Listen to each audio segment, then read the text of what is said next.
नमस्कार मित्रों, देसी ट्यूशंस में आपका स्वागत है। इस वीडियो में हम सीखने वाले हैं 9th standard Maharashtra board new syllabus geography का सेकंड चैप्टर, जिसका नाम है endogenetic movements.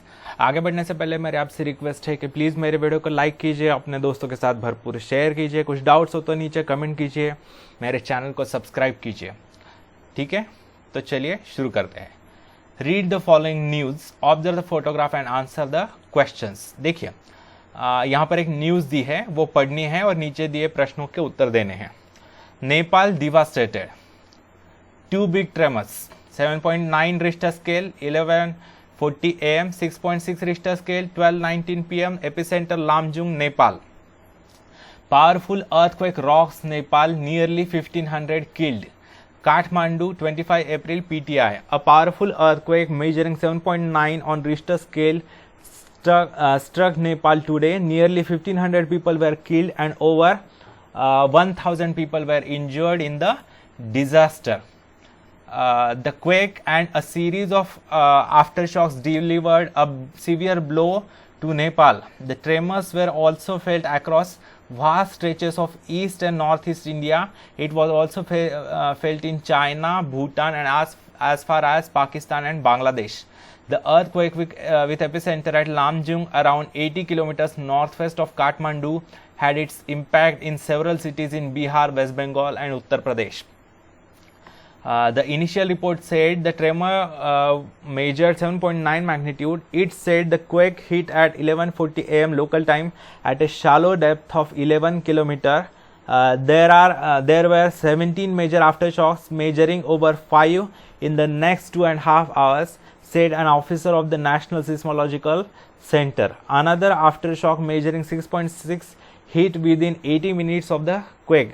This is the largest earthquake in Nepal after 80 years. India has sent rescue teams immediately. Number of dead: India 53, Tibet 12, Bangladesh 2.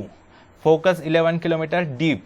17 more shocks after 2 big tremors. Duration ranging from 30 seconds to 2 minutes. India, Bangladesh and Pakistan also experienced tremors. 22 states in India feel the tremors. ये है newspaper snippet. तो देखिए यहाँ पर कुछ questions पूछे गए हैं, उनके आंसर्स हमें देने हैं। What cause the large scale casualties, किसके कारण इतनी बड़े जो है मनुष्य हानि हुई, किसके कारण हुई? तो अर्थक्वेक के कारण, एक अर्थक्वेक हुआ उसके कारण। What was the magnitude of the earthquake, earthquake की मैग्नीट्यूड क्या थी? तो यहाँ पर दिया है, देखिए 7.9 magnitude Richter scale. Which country was the most affected by this earthquake? तो इसका भी आंसर है नेपाल। नेपाल में सबसे ज़्यादा उसको अफेक्ट हुआ। Where was the epicenter of the earthquake? इसका एपिसेंटर था लामजुंग में। देखिए यहाँ पर epicentre was at Lamjung, around 80 kilometers northwest of Kathmandu, that is in Nepal. फिर नेक्स्ट क्वेश्चन है which are the other affected areas, other affected areas कौन से हैं? तो यहाँ पर दिया है, देखिए India, Bangladesh, Pakistan, 22 states in India, जैसे बिहार, उत्तर प्रदेश। ठीक है, ये फिर at what depth was the focus located, यहाँ पर दिया है, देखिए focus at 11 kilometre depth, 11 kilometre deep earth surface के नीचे। अभी ये फोकस क्या है, एपिसेंटर क्या है, इसके बारे में हमें इस चैप्टर में पता चलने ही वाला है। What kind of damage is seen because of the earthquake, earthquake के कारण लाइफ का भी नुकसान हुआ और प्रॉपर्टी का भी नुकसान हुआ, मनुष्य हानि भी हुई, जीवित हानि और वित्त हानि भी हुई। फिर according to you what could be the reason behind the earthquake, क्या रीजन हो सकता है? तो इस चैप्टर का नाम ही जो दिया है वो रीजन है अर्थक्वेक का, एंडोजेनेटिक मूवमेंट्स। एंडोजेनेटिक मूवमेंट्स के कारण अर्थक्वेक होता है। ठीक है, चलिए आगे बढ़ते हैं। Have you ever experienced a similar earthquake? Discuss. तो देखिए अगर आपने अर्थक्वेक एक्सपीरियंस किया है तो आप बता सकते हैं यस, अगर नहीं किया तो नो। ठीक है, आपके अनुभव के बारे में लिख सकते हैं। Various natural events occur on the earth from time to time. Example, floods, storms, snowfall, extreme rainfall, etc. तो देखिए कई सारे दुर्घटनाएं जो प्राकृतिक होती है, नैसर्गिक दुर्घटनाएं हैं, वो होती रहती है। जैसे बाढ़ आती है, तूफान आता है, बर्फबारी होती है, बहुत ज़्यादा बारिश होती है। Similarly, because of the movements below the earth surface, natural events like earthquakes and volcanic eruptions occur. उसी तरीके से, उसी पद्धति से अर्थ के नीचे, पृथ्वी के नीचे जो मूवमेंट्स होती रहती है हमेशा, उसके कारण जो है ऐसे इवेंट्स होते हैं जैसे अर्थक्वेक हो या ज्वालामुखी का इरप्शन हो, volcanic eruption. For the organisms living on earth these events are disasters. जो भी लिविंग ऑर्गेनिजम्स होते हैं अर्थ सरफेस पर, उनके लिए ये दुर्घटनाएं वो काफ़ी विनाशकारी होती है। There is loss of life and property because of natural calamities. इसके कारण काफ़ी जीवित हानि होती है, वित्त हानि यानी संपत्ति की भी हानि होती है। In this lesson we will get introduce to these endogenetic, that is internal movements. Endogenetic यानी अर्थ किसी के अंदर, यहाँ पर अर्थ के भीतर जनरेट हुई, एंडो यानी अंदर, जेनेटिक यानी जनरेट हुई, तो अंदर जनरेट हुई मूवमेंट्स, उसे बोलते हैं एंडोजेनेटिक मूवमेंट्स। ट्राई दिस, अभी आपको एक्सपेरिमेंट दिए हैं, ये सिर्फ आपको करने हैं, इसका एक्सप्लेनेशन आगे जाकर आपको पता चलेगा। As shown in figure 2.2a, arrange your notebooks on each other. Place 3-4 objects like chalk, duster, sharpener, eraser, etc. on them. इस तरीके से अरेंज करना है वर्टिकली, उस पर जो डस्टर वगैरह है वो। Now quickly take out a notebook without affecting the others. According to figure 2.2b, observe what happens, discuss in class. देखिए अगर आप एक बीच से एक नोटबुक तेजी से निकाल लेंगे तो ये जो वर्टिकली खड़े किए हुए हैं डस्टर, चौक वगैरह, तो वो गिर जाएंगे, ठीक है, इस तरीके से। उसके बाद try this, arrange the notebooks and keep chalk, duster, sharpener, rubber etcetera on them as shown in previous step. इसी तरीके से अगेन ठीक नोटबुक्स का पाइल करना है और उसके ऊपर वर्टिकली डस्टर, चौक वगैरह रखना है। फिर नेक्स्ट देखते हैं। Now give a slight push to this structure and observe what happens. अभी इसको धक्का देना है हल्का और क्या होता है वो देखना है। Then again give a hard push, फिर से जोरदार धक्का देना है।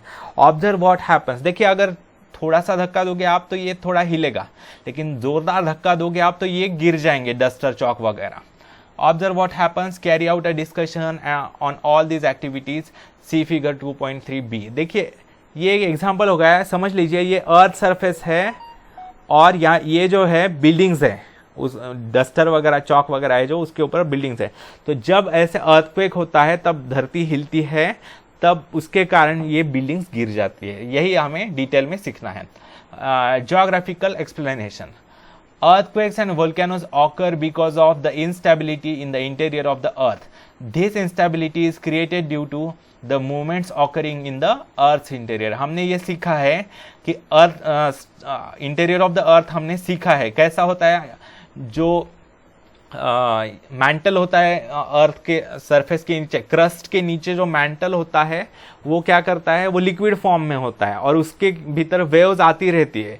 और क्रस्ट जो होता है वो जैसे दूध के ऊपर मलाई तैरती है, वैसे क्रस्ट यानी हमारा अर्थ सरफेस जो सॉलिड सरफेस जिस पर हम रुकते हैं वो तैरते हुए होता है। जब मैंटल के भीतर वेव्स आती है तब ये क्रस्ट भी मूव होता है, अपर लेयर भी मूव होता है।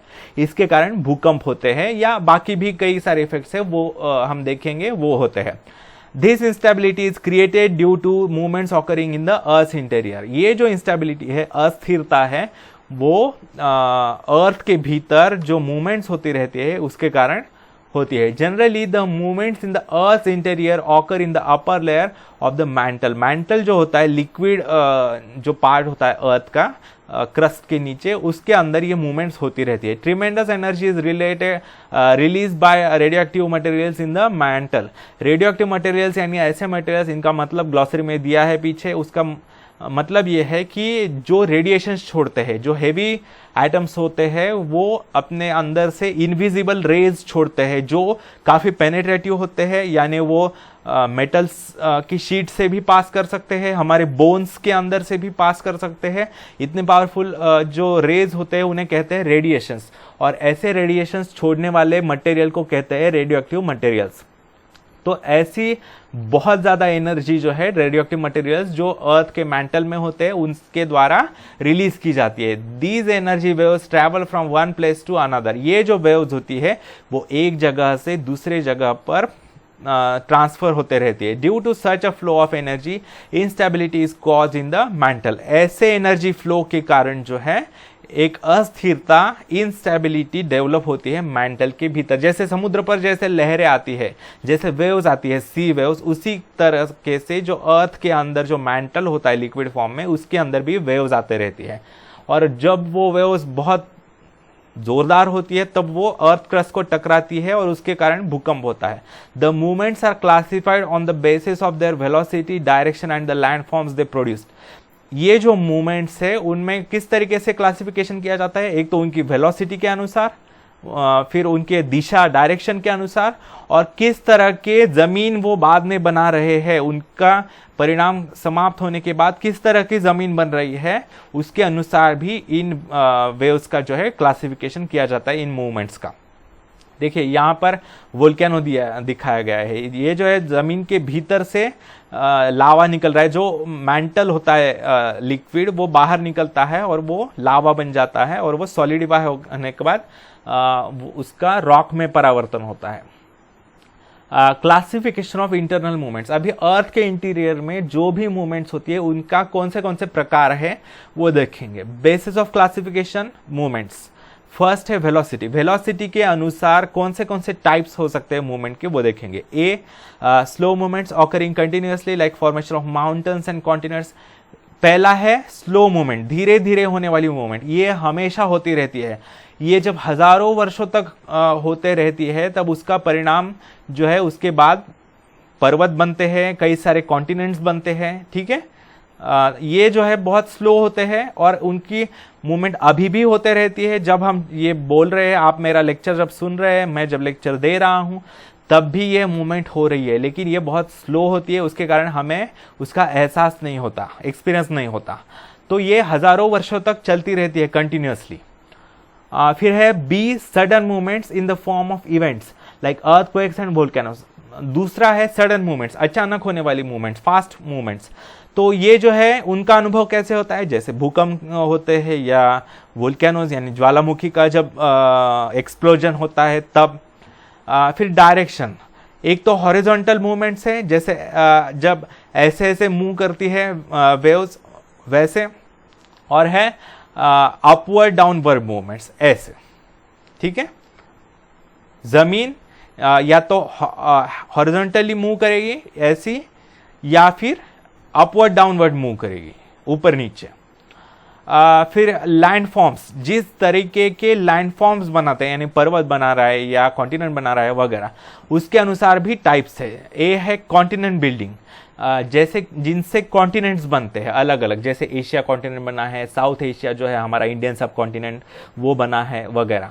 Creating continents, plateaus and highlands, इनके कारण कॉन्टिनेंट्स बनते हैं। प्लेटू यानी पठार यानी मैदान, प्लेन यानी क्या होता है? समुद्री सतह पर, सी लेवल के लेवल पर ही जो जमीन होती है उसे बोलते हैं प्लेन। लेकिन सी लेवल के ऊंचाई, सी लेवल से काफी ऊंचाई पर जो प्लेन एरिया होता है उसे कहते हैं प्लेटू।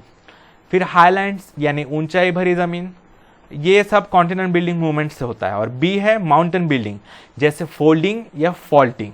अभी ये फोल्डिंग और फॉल्टिंग क्या है वैसे तो ग्लॉसरी में दिए हैं, लेकिन इसकी डिटेल स्टडी अभी हमें आगे आने ही वाले हैं। Slow movements, the effect of slow movements can be seen in the form of formation of mountains and continents on the earth crust. देखिए अर्थ के सरफेस पर जो है स्लो मूवमेंट्स का परिणाम किस तरह से दिखाई देता है हमें, तो माउंटेन्स जो बनते हैं या फिर कॉन्टिनेंट्स जो बनते हैं वो जो है रिजल्ट है स्लो मूवमेंट्स का। स्लो मूवमेंट्स के कारण माउंटेन्स और कॉन्टिनेंट्स बनते हैं। This can be explain as follows. Effect, pressure, tension. Effect है the direction of wave movement. देखिए अगर ये waves moving towards each other है, यानी एक दूसरे की तरफ वेव्स आ रहे हैं, दो वेव्स है ये, वो एक दूसरे की तरफ आ रहे हैं, तो इफेक्ट ऑन हार्ड रॉक क्या होता है? हार्ड रॉक अगर है, अगर अर्थ का सरफेस जो है वो हार्ड वाला है, तो क्या होगा? वो एक दूसरे के, वो फोल्ड नहीं होगा, वो दबेगा नहीं, वो एक दूसरे के ऊपर चढ़ जाएगा, ऐसे फॉल्ट एक दूसरे के ऊपर चढ़ जाएगा। ठीक है। अगर इफेक्ट ऑन सॉफ्ट रॉक क्या होगा? अगर सॉफ्ट रॉक है और एक दूसरे की तरफ दबाया जा रहा है, तो ऐसे फोल्ड्स बनेंगे। अगर आप पेपर को दबाएंगे एक दूसरे से, पट्टी को, तो ऐसे देखिए यहां पर दिखा है, ऐसे फोल्ड हो जाएगी वो। लेकिन ये कब होगा? अगर रॉक जो है वो सॉफ्ट होगा। तो अगर वैसे आपको लगेगा कि रॉक कब सॉफ्ट होता है, लेकिन मैं यहां बोल रहा हूं कि जो वेव्स होती है वो काफी पावरफुल होती है, और उन काफी पावरफुल वेव्स के लिए जो है रॉक्स को फोल्ड करना कुछ बड़ी बात नहीं होती। इसके कारण ये रॉक्स फोल्डेबल भी होते, फोल्ड भी होते हैं। जब सॉफ्ट रॉक होते हैं वो एक्चुअल में अगर आप हाथ से दबाने जाएंगे तो हार्ड ही होंगे, लेकिन ये वेव्स काफी ताकतवर होती है, उसके कारण ये फोल्ड होते हैं, मोल्ड होते हैं, यानी उनका शेप बदलता है। तो अगर सॉफ्ट रॉक है और वेव्स एक दूसरे की तरफ आ रही है, तो उनका फोल्डिंग होगा, ऐसे वो फोल्ड हो जाएंगे। अगर वो हार्ड रॉक है तो वो फोल्ड नहीं होगा, ये हार्ड है, वो दबेगा नहीं, वो एक दूसरे के ऊपर चढ़ जाएगा। ठीक है, अगर एक दूसरे की तरफ वेव्स आ रही है तो। फिर है टेंशन। टेंशन यानी क्या? Waves moving away from each other, यानी वेव्स जो है दूर जा रही है, एक पॉइंट से दूर जा रही है। यहां पर एक पॉइंट पर के पास आ रही थी, यहां पर एक पॉइंट से दूर जा रही है वेव्स, तो उसका परिणाम क्या होगा? हार्ड रॉक्स पर क्या होगा? ऐसे फॉल्ट्स, यानी जमीन जो है बीच में धंस जाएगी। ये जो है ये जो है साइड में चला जाएगा, यहां पर अगर दूसरा है तो वो साइड में चला जाएगा, और बीच की जो जमीन है वो नीचे धंस जाएगी। ये ऐसे देखिए यहां पर दिखाया गया है। ये जो है यहां पर पूरे एक्चुअली प्लेन जमीन थी, लेकिन ये जमीन इस तरफ खिसक गई, ये जमीन इस तरफ खिसक गई, इसके कारण यहां पर बीच में गैप क्रिएट हो गया। इसे बोलते हैं फॉल्ट। फॉल्ट यानी फ्रैक्चर या क्रैक कहते हैं उसे। क्रैक जो डेवलप होते हैं बड़े बड़े, उसे कहते हैं फॉल्ट। तो ये है अर्थ के मूवमेंट्स एंड देयर इफेक्ट्स। ये है mountain building movements, that is orogenic movement. जो माउंटेन बिल्डिंग जिन मूवमेंट्स के कारण माउंटेन्स, पर्वत बनते हैं, उनको कहते हैं ओरोजेनिक। ठीक है, orogenic movements. Try this activity 1। Take a 30 centimetre long paper strip, place your hands on both the ends of the strip, move both the ends towards each other giving pressure on the strip, observe what happens to the strip। देखिए यहां पर एक पट्टी ली है और यहां पर आप यहां से दबा रहे हैं, यहां से दबा रहे हैं, दोनों एक ही पॉइंट की तरफ, इस पॉइंट की तरफ यहां से प्रेशर दे रहे हैं आप। तो क्या होगा? ये सॉफ्ट रॉक है ऐसा इमेजिन करते हैं, तो ये फोल्ड हो जाएगा, ऐसा फोल्ड बन जाएगा। इस तरीके से ये फोल्डेड माउंटेन्स बनते हैं। देखिए ये ऐसे, इस तरीके से यहां से और यहां से हम दबा रहे हैं, इसके कारण ये फोल्ड हो गया और ये ऊपर आ गया। इस तरीके से फोल्डेड माउंटेन्स बनते हैं। देखिए geographical explanation. In activity 1 the strip was moved by placing hands on both ends. The work performed on the strip at that time is called compression. ये जो है कॉम्प्रेशन यानी दबाना, दोनों तरफ से दबाया जा रहा है, तो इसके कारण वो फोल्ड होता है। Pressure was given on the centre of the strip from both the side. दोनों साइड से सेंटर पर हम प्रेशर दे रहे हैं।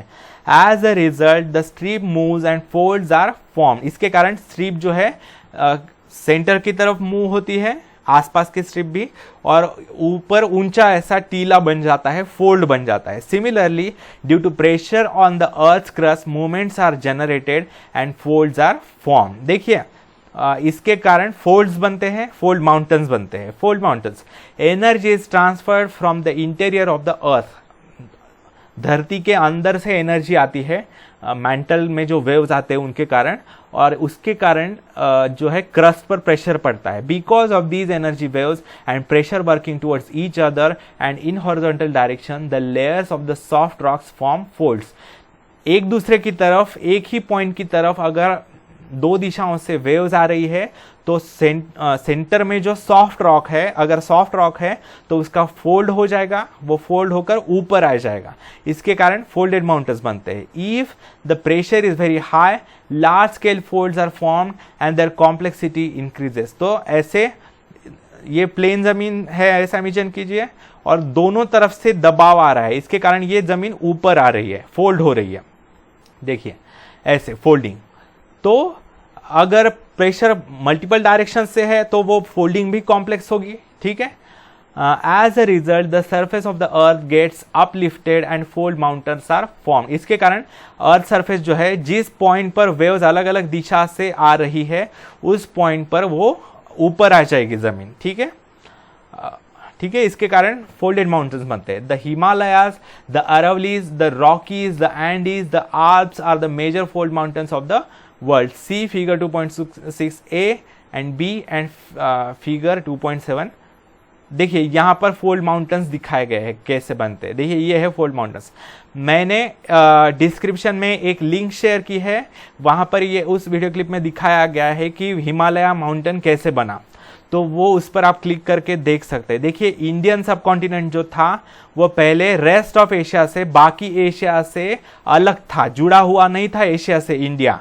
तो बाद में वो धीरे साउथ में था, वो साउथ से नॉर्थवर्ड्स मूव करते करते करते वो टकरा गया एशिया से, और उसके कारण जो है हिमालय माउंटेन बन गया। तो आप वो जो उसकी वीडियो क्लिप मैंने शेयर की है, उसकी लिंक आप जो है देख सकते हैं डिस्क्रिप्शन में क्लिक करके।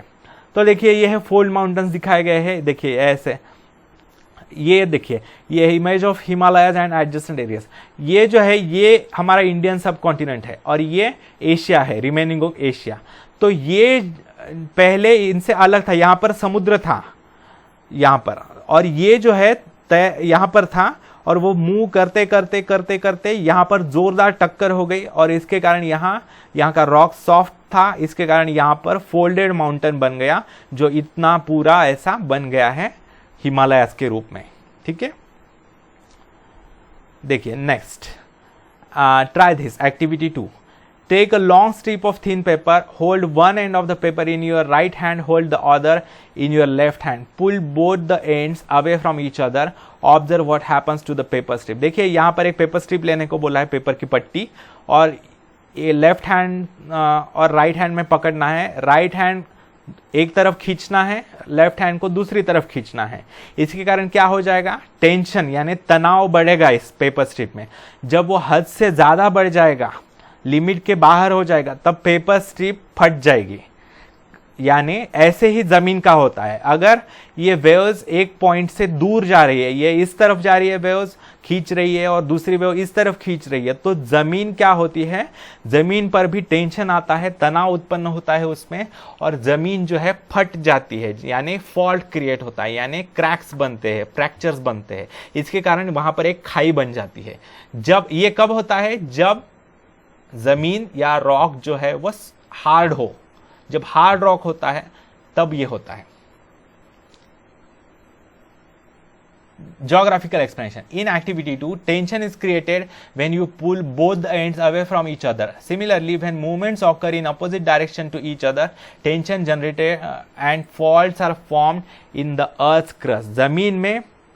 जमीन फट जाती है, क्रैक्स डेवलप होते हैं, इसके कारण खाई जो है, दरी डेवलप होते हैं, वैलीज जिन्हें कहते हैं। block mountains, because of internal movements, horizontal waves moving away from each other are formed. जो भूमि के अंतर्गत, धरती के अंतर्गत जो मूवमेंट होती रहती है, उसके कारण जो है रॉक जो है वो वेव्स एक दूसरे से दूर जाने वाली वेव्स जब बनती है, this leads to formation of fractures in the rocks. इसके कारण फ्रैक्चर्स, क्रैक्स बन जाते हैं, दूर जाते हैं जमीन के वेव्स, उसके कारण जमीन दूर चले जाती है, और जब टेंशन हद से बढ़ जाता है तब जमीन फट जाती है, यानी उसमें क्रैक डेवलप होता है, फॉल्ट्स डेवलप होते हैं, फ्रैक्चर्स डेवलप होते हैं। These are known as faults. Similarly, waves coming towards each other in hard rocks also form faults due to compression. देखिए दो तरह के फॉल्ट्स होते हैं, एक तो ये हार्ड रॉक है, देखिए ये जो है ये एक दूसरे की तरफ आ रही है जमीन, इसके कारण बीच की जमीन जो है ऊपर आ जाएगी। यहां पर फोल्ड नहीं हो रहा, जैसे हमने फोल्ड माउंटेन के समय देखा वैसा नहीं हो रहा। यहां पर पूरी जमीन का एक हिस्सा ही ऊपर जा रहा है। फोल्ड माउंटेन्स जो होते हैं इस तरीके से होते हैं, देखिए ऐसे ऐसे चढ़ाव और उतार होता है, ऐसा इसमें नहीं होता। हार्ड रॉक जब होता है तब ये पूरा प्लेन होता है, एक ऊपर टॉप जो होता है प्लेन होता है, और ये जो होता है ऐसे वर्टिकली ग्रो करता है ये माउंटेन। ऐसा फोल्डेड माउंटेन्स जैसा स्लोप नहीं होता उनका, स्लोप ऐसा यानी इन पर चढ़ा जा सकता है, और इनका पीक काफी यानी नोकदार होता है, शार्प होता है, एक टोकदार पीक असतं ह्यांचं। पण यांचं इनका जो पीक होता है जो हार्ड रॉक्स के कारण जो बनता है, उनका जो पीक होता है वो प्लेन होता है ऐसा, और वो ब्लॉक्स की तरह होता है। देखिए ये लोअर ब्लॉक हो गया, ये अपर ब्लॉक हो गया, ये लोअर ब्लॉक हो गया। तो जब दोनों तरफ से प्रेशर आता है तब ये बीच का हिस्सा ऊपर उठ जाता है। कब? जब ये रॉक हार्ड हो, क्योंकि ये दबने वाला नहीं है, ये अपना शेप बदलने वाला नहीं है। यहां पर देखिए, यहां पर जैसा इसने शेप बदल दिया अपना, ऐसा वैसा नहीं होगा, क्योंकि ये सॉफ्ट था इसके कारण इसने शेप बदल दिया। लेकिन ये जो है हार्ड है, ये अपना शेप नहीं बदलता, तो इसके कारण ये पूरा ब्लॉक ही ऊपर उठ जाता है जब प्रेशर आता है दोनों तरफ से। तब when a part of the earth crust in between two parallel faults is lifted it looks like a block. तो ये एक ब्लॉक की तरह ऊपर उठ जाता है, इसे कहते हैं block mountain.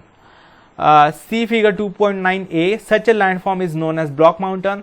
The hilltops of block mountain are flat. देखिए मैंने बताया आपको, इनके जो टॉप होते हैं, इनके जो पीक होते हैं वो फ्लैट होते हैं, unlike folded mountains. Folded mountains के पीक जो होते हैं वो शार्प होते हैं, टोक वाले होते हैं, ठीक है।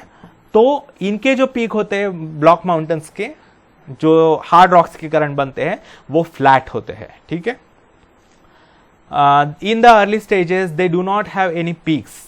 देखिए वैसे तो इन्हें पीक नहीं होते हैं, लेकिन जो हाईएस्ट उनका हाइट होती है वो फ्लैट होती है। देयर स्लोप्स आर स्टीप, उनके स्लोप काफी स्टीप होते हैं। देखिए ये शार्प स्लोप है, इन पर चढ़ना काफी कठिन है, लेकिन फोल्डेड माउंटेन्स के स्लोप इतने कठिन नहीं होते, इन पर चढ़ा जा सकता है, ठीक है। तो their slopes are steep. For example, Black Forest Mountains in Europe, the Meghalaya Plateau of India, figure 2.9b, and has also been formed in the similar way. देखिए इस तरीके से यह है मेघालय प्लेटू ब्लॉक माउंटेन। देखिए यहाँ पर खाई है, या इसे भी देख सकते हैं, ये देखिए यहाँ पर खाई है, यहां से यह जमीन ऊपर उठ गई अचानक, और ये उसका पीक है, यह फ्लैट है, और ये स्लोप कितना शार्प है, देखिए ऑलमोस्ट वर्टिकल है ये, ठीक है। तो मेघालय प्लेटू जो है मेघालय राज्य में इस तरीके से बना हुआ है। Try this, take 3 notebooks of the same size, hold them tightly on a table keeping a distance of 2 to 3 centimeters. Remove the 2 notebooks from each end away from the central one. Observe what happens. Draw the diagram emerging because of the notebook in your own notebook. देखिए यहाँ पर ये दिया है, ये कब हो रहा है, जब हार्ड रॉक, कोई हार्ड रॉक, यहाँ पर ये समझ लीजिए ये पूरी प्लेन जमीन है पहले, और ये हार्ड रॉक, ये जो वेव्स बन रही है ये एक दूसरे से दूर जा रही है, ये इस तरफ जा रही है लेफ्ट की तरफ, और ये जो है राइट की तरफ जा रही है। इसके कारण ये जमीन इस तरफ जा रही है, इसमें खींचाव, तनाव निर्माण हो रहा है। जब ऐसा तनाव निर्माण होता है तो ये एक दूसरे से दूर चले जाते हैं, और बीच में जो है फट जाती है जमीन, क्रैक बन जाता है, और बीच का हिस्सा नीचे धंस जाता है, ऐसे उसे बोलते हैं रिफ्ट वैली। देखिए रिफ्ट वैली, रिफ्ट वैली यानी ऐसी वैली, ऐसी खाई, अशी दरी ज्यांची खोली खूप जास्त असते, जो बहुत डीप होती है, उसे बोलते हैं वैली, ठीक है। देखिए geographical explanation. When horizontal movements on the earth's surface act in opposite direction, it causes tension on the rocks in the earth's crust. जब हार्ड रॉक होते हैं, ये याद रखिए, ये जो दोनों है ये हार्ड रॉक्स में बनता है। हार्ड रॉक्स में जब टेंशन क्रिएट होता है, यानी वेव्स एक दूसरे से दूर जाती है, तब क्या होता है, टेंशन क्रिएट होता है, और वो धंस जाती है जमीन क्रैक बनने के कारण। When tension increases, fractures develop in the rocks. These this leads to formation of faults. Consequently, rocks on both the ends slide and continuity in the layers of the rock is not found. देखिए इसके कारण ये नीचे धस जाती है जमीन और ऐसी खाई बन जाती है. Rift valleys. Sometimes two fractures develop side by side in the earth crust. कई बार दो फ्रैक्चर्स डेवलप होते हैं, यानी यहां पर एक फ्रैक्चर है और समझ लीजिए यहां पर भी एक फ्रैक्चर है. ये ऐसे यहां पर एक खाई बनी है, यहां पर एक खाई बनी है, ऐसे दो फ्रैक्चर्स बनते हैं. The land in between the two fractures subsides. This subsided deep part is called rift valley. इस धसे हुए एरिया को क्या कहते हैं? रिफ्ट वैली कहते हैं. See figure 2.2 A and B. Both the slopes of a rift valley are steep. देखिए इनके भी स्लोप काफी स्टीप है. ठीक है. For example the rift valley, देखिए यहां पर देखिए ये जो है, ये पहले ये जमीन पूरी ऐसी जुड़ी हुई थी, लेकिन ये जमीन का टुकड़ा इस तरफ खिसक गया और इस तरफ ये जो जमीन का टुकड़ा है ये इस तरफ खींचा गया और इसके कारण ये बीच में क्रैक डेवलप हुआ, जो है खाई डेवलप हुई. और ये जो है उसमें से बारिश के कारण जो है पर्वतों में तो नदियां उत्पन्न होती है, उसके कारण ये बीच में नदी डेवलप हो गई. रिफ्ट वैली ऑफ नर्मदा, ये जो है नर्मदा नदी की वैली है. देखिए इसके भी स्लोप्स काफी शार्प है, स्टीप है. Rift valley of Narmada in India, the great rift valley of Africa, the Rhine rift valley of Europe. ये कुछ एग्जांपल्स है. नर्मदा नदी की जो रिफ्ट वैली, यानी नर्मदा नदी जहां से बहती है वो एक रिफ्ट वैली में से बहती है. फिर the great rift valley of Africa, Africa में भी ऐसी एक रिफ्ट वैली है. The Rhine river rift valley of Europe, Europe में भी एक रिफ्ट वैली है. फिर देखते हैं B, continent building, that is epeirogenic movements, यानी जिन मूवमेंट्स के कारण कॉन्टिनेंट्स बनते हैं.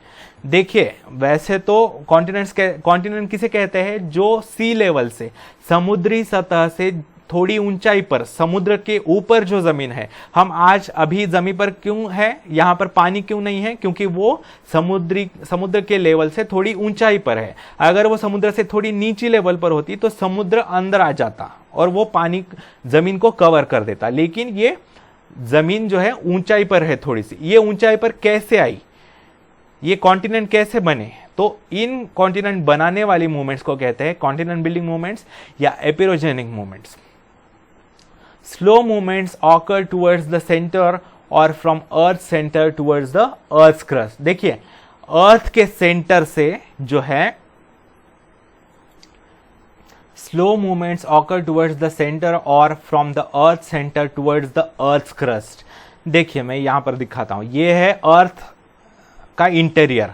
ये जो आउटर मोस्ट लेयर है उसे बोलते हैं क्रस्ट और ये जो इनर लेयर है उसके अंदर ये उसे बोलते हैं मैंटल. ये बाकी डीप आप मत जाइए, अपर मैंटल, लोअर मैंटल वगैरह. तो ये जो है पूरा एरिया उसे बोलते हैं मैंटल और ये जो है कोर. तो ये जो मैंटल रीजन होता है वो लिक्विड होता है और क्रस्ट जो होते हैं वो सॉलिड फॉर्म में होती है. तो यानी समझ लीजिए ये दूध के ऊपर जो मलाई जैसे तैरती है ना, वैसे हमारी जमीन जो है कॉन्टिनेंट वाली जमीन, ये अंदर के जो मैंटल होता है लिक्विड उसके ऊपर तैर रही होती है. और ये यहाँ पर कई सारे मूवमेंट्स होती रहती है और जब ये यहाँ पर मूवमेंट्स टकराती है, वेव्स यहाँ पर टकराते हैं तो क्या होता है? मूवमेंट्स होती है. और आपको मैंने अभी बताया कि ये तैरते रहता है ये लिक्विड मैंटल के ऊपर. तो देखिए अगर आप ये जो है उसके कारण ये थोड़ा थोड़ा मूव करते रहता है स्लोली. इसके कारण कॉन्टिनेंट्स की पोजीशन चेंज होती रहती है, नए कॉन्टिनेंट्स बनते रहते हैं. ठीक है.